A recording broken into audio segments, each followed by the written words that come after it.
Assalamualaikum. Waalaikumsalam. Oke, Bapak. Saya Bun Aprilia yang bertugas di rumah sakit ini. Saya mahasiswa dari Universitas Paletehan. Bapak masih ingat sama saya? Masih ingat Sus? Oke, kemarin kan kita sudah membuat janji ya Pak ya, sesuai dengan janji kita 2 hari yang lalu. Saya datang lagi ke sini. Bapak Rizko benar? Ya benar. Oke, Bapak bertempat tinggal di Serang? Iya. Oke, bagaimana perasaan Bapak hari ini? Tadi tidurnya nyenyak enggak tadi malam? Adakah yang menyebabkan Bapak tuh tadi malam marah, merasa kesal? Lumayan nyenyak sih Sus, tapi kemarin tuh saya kesel banget sama anak saya. Selalu gak tahu waktu kalau pulang. Padahal dia cewek, tapi selalu pulang malam terus. Oke, baik. Sekarang kita akan belajar cara mengontrol perasaan marah dengan kegiatan fisik ya Pak ya. Dimana Bapak mau berbincang dengan saya? Di sini aja Sus. Oke, baik, di sini saja. Apakah Bapak bersedia mengobrol sama saya kurang lebih 30 menit? Iya Sus, bersedia. Oke, baik. Tujuan kita melakukan ini agar Bapak dapat bisa mengontrol perasaan marah Bapak dengan baik. Juga bisa Bapak dapat mengatasi kemarahan Bapak itu sendiri ya Pak ya. Baiklah, sebelumnya kan tadi Bapak cerita tuh kalau misalnya Bapak kesel, Bapak marah terhadap anak Bapak yang pulangnya tidak tepat waktu, yang pulangnya tuh selalu larut malam padahal dia cewek. Ada nggak sih penyebab lain selain itu yang membuat Bapak tuh marah? Ya Sus, saya tuh marah, kesel gitu kalau udah ngasih tahu tapi masih diulang. Terus nggak didengar, terus apa yang saya nggak suka itu diulang terus sampai saya tuh kayak greget banget. Oke, baik. Jadi penyebab Bapak marah itu saat ketika Bapak sudah menasihati, sudah memberitahu, tetapi ada anak Bapak atau keluarga Bapak yang mengulang-ulang kesalahan terus, dan itu membuat Bapak kesal. Kayak apakah Bapak itu merasakan kesal sampai perasaan tuh dada berdebar-debar, mata melotot gitu, ada nggak sampai kayak gitu? Nah iya terus kadang begitu tuh, terus kalau saya udah ngerasa kesel, saya pukul aja tuh yang salah itu. Terus saya banting barang-barang yang ada di sebelah saya, apapun itu. Oke, baik. Jadi Bapak melakukan hal itu sampai Bapak itu merasa sudah cukup memberinya hukuman gitu? Iya Sus, biar dia kapok gitu Sus. Oke, baik. Apakah hal itu menurut Bapak dapat mengatasi masalah? Enggak sih Sus, malah kadang anak saya takut sama saya terus jadi bohong.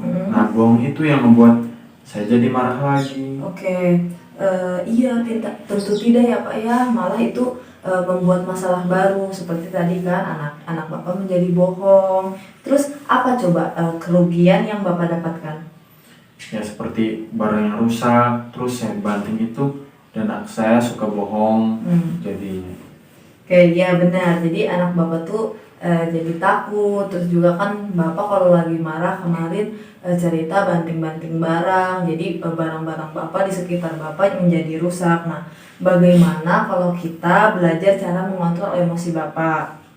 Boleh Sus. Oke, kalau ada yang menyebabkan marah sampai perasaan Bapak tuh kesel, sampai dada berdebar-debar, mata melotot, Bapak tuh dapat melakukan tarik nafas dalam dan juga bisa pukul bantal dan kasur. Ini Pak ya, mari kita belajar ya Pak ya. Nah, pertama kita tegakkan badan dulu.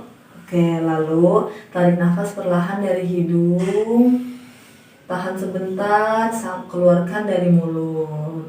Oke, tarik lagi, tahan, keluarkan dari mulut seperti mengeluarkan kemarahan ya Pak ya. Oke. Baik, ayo coba lagi tarik nafas, tahan, keluarkan dari mulut perlahan. Oke, baik sekali ya Pak ya, Bapak sudah dapat melakukannya. Oke, selanjutnya kita latihan cara memukul bantal atau kasur. Jadi misal nih Bapak punya perasaan marah, lagi kesel, atau misalnya Bapak tuh mau marah gitu tuh ya, mau memukul seseorang, Bapak boleh tuh masuk ke kamar, cari bahan-bahan atau misalnya alat-alat yang empuk, seperti contohnya ini bantal dan kasur. Nah, Bapak tuh bisa memukul-mukul bantal, itu tuh melampiasin kemarahan Bapak gitu. Nah, coba Bapak lakukan pukul bantal ini. Pukul seperti biasa aja, Sus. Iya, seperti Bapak mau meluapkan amarah Bapak gitu loh. Oke. Oke, bagus sekali terus. Nah, ini juga tuh dapat membuat Bapak merasa lega. Kalau misalnya Bapak lagi emosi tuh bisa merasa lega gitu melakukannya gitu. Nah, oke. Terus juga Bapak juga kan nggak usah gitu loh harus memukul anak Bapak. Bapak juga tidak perlu membanting-banting barang-barang di sekitar Bapak juga. Nah, baik Pak, bagaimana perasaan Bapak setelah tadi kita latihan cara menyalurkan amarah? Lumayan enak, Sus. Terus lumayan melegakan juga.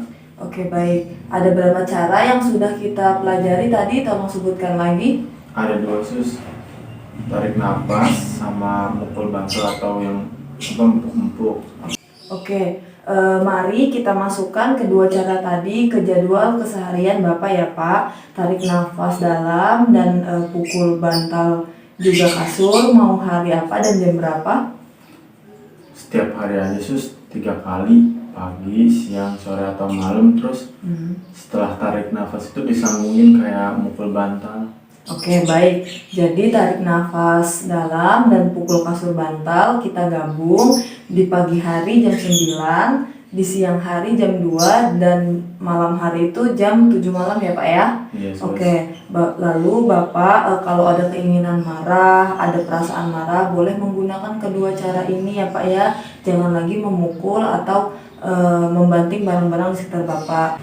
Lalu Bapak kalau misalnya ada keinginan marah, ada perasaan emosi, boleh menggunakan kedua cara yang tadi yang kita pelajari ya Pak. Jangan lagi membanting-banting barang atau memukul seseorang. Cara yang kita praktikkan ini tadi dapat mengurangi rasa perasaan emosi yang Bapak rasakan. Yesus baik. Oke, bagaimana kalau 2 hari lagi kita memulai cara belajar mengontrol emosi Bapak? Boleh, Sus? Oke, dengan cara yang tadi ya Pak ya, Iya. tarik nafas dalam dan juga pukul bantal. Oke, di mana Bapak akan berlatih dengan saya? Di sini aja, Sus. Oke, di sini saja ya Pak ya. Baiklah kalau begitu sebelumnya adakah yang ingin ditanyakan? Cukup, Sus, enggak ada. Jika tidak ada pertanyaan, terima kasih ya Pak ya atas waktu dan kemauan Bapak untuk berlatih dengan saya. Saya pamit undur diri. Bapak kalau misalnya butuh apa-apa boleh menghubungi saya Pak ya. Terima kasih. Assalamualaikum. Waalaikumsalam.